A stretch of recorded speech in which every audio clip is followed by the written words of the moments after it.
നൂറനാട് ചെറുമുഖ തിരുവൈരാണിക്കുന്ന് ഗംഗേശ്വര വൈദ്യനാഥ ക്ഷേത്രത്തിൽ കർക്കിടക വാവിനോടനുബന്ധിച്ചുള്ള ബലിതർപ്പണ ചടങ്ങുകൾ ഭക്ത്യാദരപൂർവ്വം നടന്നു.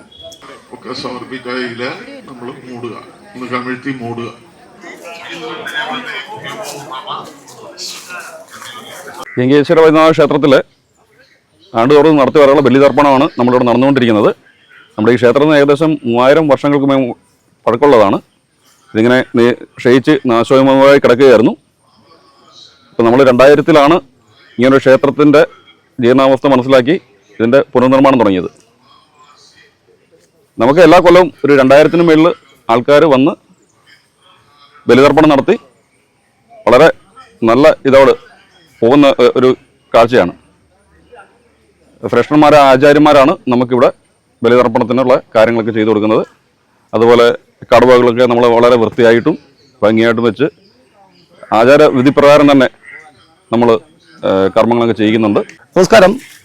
നമ്മളിപ്പോൾ നിൽക്കുന്നത് ചെറുമുഖ ഗംഗേശ്വര വൈദ്യനാഥ ക്ഷേത്രത്തിലാണ്. ഈ ഗംഗേശ്വര വൈദ്യനാഥ ക്ഷേത്രം ഏതാണ്ട് നൂറ്റാണ്ടുകൾ പഴക്കമുള്ള ക്ഷേത്രമാണ്. ഈ ക്ഷേത്രം ഏതാണ്ട് 3000-ലധികം വർഷങ്ങൾ പഴക്കമുള്ള ഈ ക്ഷേത്രം കാലവർഷക്കെടുതിയിലും പ്രകൃതിയുടെ താണ്ഡവത്തിലും ഈ ക്ഷേത്രം കാലക്രമത്തിൽ നശിച്ചു പോവുകയായിരുന്നു. പിന്നീട് ക്ഷേത്ര സംരക്ഷണ സമിതിയുടെ നേതൃത്വത്തിൽ ഇത് ഏറ്റെടുക്കുകയും ഈ ക്ഷേത്രത്തിൻ്റെ പ്രവർത്തനം ഘട്ടം ഘട്ടമായിട്ട് ഇത് ഉയർത്തിക്കൊണ്ട് വരികയും ചെയ്യുകയാണ്. ഈ പരിധിയിൽ തന്നെ ഏതാണ്ട് ഏക്കർ കണക്കിന് ഭൂമിയുടെ അധിപനാണ് ഐരാണിക്കുന്ന് മഹാദേവൻ. തീർച്ചയായിട്ടും ഈ ക്ഷേത്രവുമായി ബന്ധപ്പെട്ടുകൊണ്ട് ഈ വാവുബലി അതിനോടനുബന്ധമായി പൂജാവിധികളോടുകൂടി നടത്തുന്ന ഈ വാവുബലി ദിവസത്തേക്ക് ഇവിടെ സ്നാനം ചെയ്യാനായിട്ട് ആയിരക്കണക്കിന് ആൾക്കാരാണ് എത്തിച്ചേർന്നുകൊണ്ടിരിക്കുന്നത്.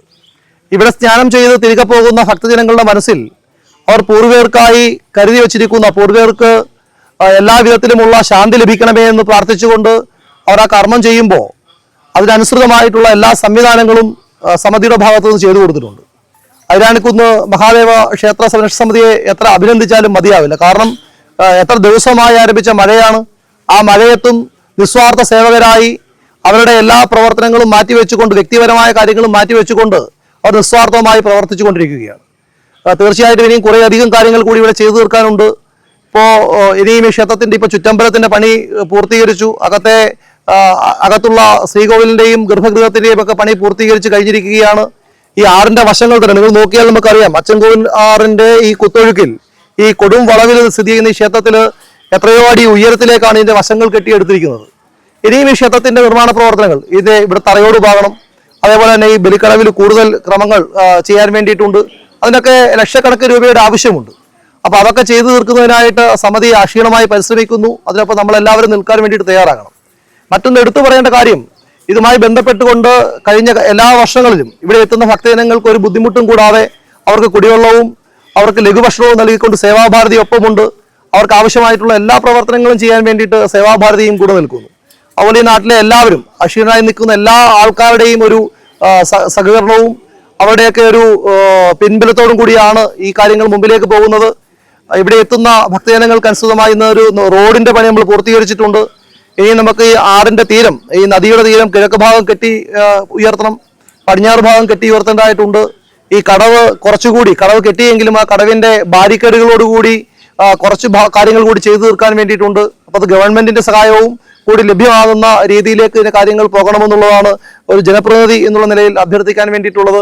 ഗ്രാമപഞ്ചായത്ത് അംഗമായിട്ടുള്ള മഞ്ജു അടക്കമുള്ള ആൾക്കാർ ഈ കാര്യങ്ങൾക്ക് നേതൃത്വം കൊടുത്തുകൊണ്ടിരിക്കുകയാണ്. തീർച്ചയായും നമുക്ക് ഇതിന്റെ കൂടുതൽ കാര്യങ്ങൾ ചെയ്യാൻ വേണ്ടിയിട്ട് ആഗ്രഹിക്കുന്നു. ഇപ്പോൾ ഞങ്ങളെ കേൾക്കുന്ന എല്ലാവരും അതിന് അനുസൃതമായി ഇതിനാവശ്യമായിട്ടുള്ള സഹായങ്ങൾ ചെയ്യുമ്പോൾ ആ മഹാദേവന്റെ അനുഗ്രഹം എല്ലാവർക്കും ഉണ്ടാകുമെന്നുള്ള ഒരു പ്രതീക്ഷ അത് തീർച്ചയായിട്ടും ഉണ്ടാകും. ഇവിടെ നാനാ മതത്തിലുള്ള നാനാ സംസ്കാരത്തിലേക്കുമുള്ള ആൾക്കാരെല്ലാം ഈ സംസ്കൃതിയിലേക്ക് ഒഴുകിയെത്തുകയാണ്. അതാണ് ഇവിടുത്തെ ഏറ്റവും വലിയ പ്രത്യേകത. ഇത് റോഡിന്റെ ഭാഗത്ത് ഒരു സമയത്ത് ഈ നദിയുടെ തീരത്ത് ഇത്രയും ഉയരത്തിൽ നിൽക്കുമ്പോൾ, പക്ഷെ മുകളിൽ നിന്ന് വരുമ്പോൾ വലിയ താഴെയാണ് നിൽക്കുന്നത്. അപ്പൊ പ്രകൃതിയുടെ എല്ലാ ഭംഗികളും ഓതുന്ന ഒരു ക്ഷേത്രമാണ് ഇവിടെ. അങ്ങ് അച്ചൻകോവിൽ നദിയിൽ നിന്ന് തഴുകി വരുന്ന അച്ചൻകോവിൽ നദിയിലെ വെള്ളം അതിവിടെ കൊടും വളവിലൂടെ തിരിഞ്ഞു പോകുന്ന സമയത്ത് പുണ്യതീർത്ഥമായി മാറുകയാണ്. ആ പുണ്യതീർത്ഥത്തിൽ സ്നാനം ചെയ്യുന്ന ആൾക്കാർ അവർ ആഗ്രഹിക്കുന്ന അവരുടെ പിതൃക്കൾക്ക് അവർ എത്രമാത്രം ആരാധനയോടുകൂടി എത്രമാത്രം അവർക്ക് മോക്ഷം കിട്ടണം, അവർ സംതൃപ്തരാകണം എന്ന ആഗ്രഹത്തോടു കൂടിയാണ് ചെയ്യുന്നത്. അപ്പൊ ഈ നദിയിലേക്ക് വന്ന് മുങ്ങുമ്പോൾ ആ പിതൃക്കൾക്ക് മോക്ഷപ്രാപ്തിയോടൊപ്പം അവർക്കൊരു ആനന്ദം ലഭിക്കുന്നതോടൊപ്പം ഈ ഭക്തന്മാർക്ക് മറ്റ് അസുഖങ്ങളെല്ലാം ഒഴിയുന്ന അവർക്ക് ഒരു പുണ്യ സ്നാനമായി പുണ്യ തീർത്ഥമായി കൂടി ഇവിടെ മാറുന്നു എന്നുള്ളതാണ് ഈ ക്ഷേത്രത്തിന്റെ ഏറ്റവും വലിയ പ്രത്യേകത. നമസ്കാരം.